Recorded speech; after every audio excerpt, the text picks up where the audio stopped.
একের পর এক খারাপ খবর মোহনবাগানের জন্য। চলতি মরশুমের শুরু থেকেই ভালো ফুটবল খেলতে পারছে না হোসে মলিনার দল। আইএসএল এর প্রথম ম্যাচ মুম্বাই সিটি এফসির বিরুদ্ধে এগিয়ে থেকেও ড্র করতে হয়েছিল। দ্বিতীয় ম্যাচে কঠিন লড়াইয়ের পর জয়ে এসেছে ঠিকই, তৃতীয় ম্যাচে আবারও মুখ থুবড়ে পড়ল হোসে মলিনার দল।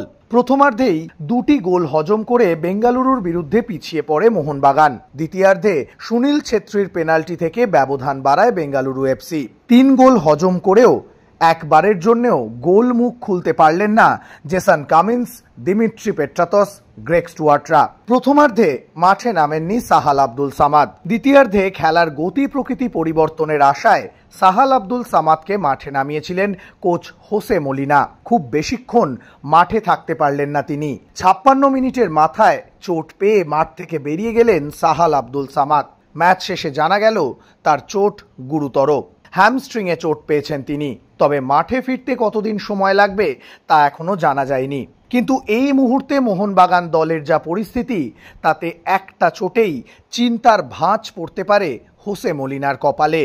এমনিতেই দলটা এখনো গুছিয়ে উঠতে পারেনি, তার উপর সাহাল আব্দুল সামাদ এই দলকে বাড়তি শক্তি যোগাচ্ছিলেন। দ্বিতীয়ার্ধে নেমে দলের আক্রমণ ভাগে যথেষ্ট বল সাপ্লাই দিচ্ছিলেন এবং দলের আক্রমণ ভাগকে সচল করছিলেন।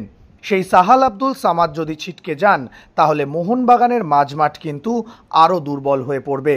এখন দেখার সাহালের মাঠে ফিরতে কতদিন সময় লাগে। অন্যদিকে আজ ম্যাচের শেষে গ্রেগ স্টুয়ার্ট বললেন, এই ফলাফল একেবারেই আশাব্যঞ্জক নয়। আমরা চেষ্টা করেছিলাম, কিন্তু আশার আলো দেখাতে পারেনি।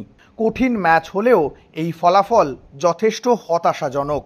আজকের হারের পর কি বলছেন গ্রেগ স্টুয়ার্ট, চলুন শুনে নেওয়া যাক তার মুখ থেকেই। We just weren't good enough today. We gave ourselves a mountain to climb from the start. So yeah, it's disappointing. Yeah, Tractor FC will be a difficult match. We just have to refocus and go again.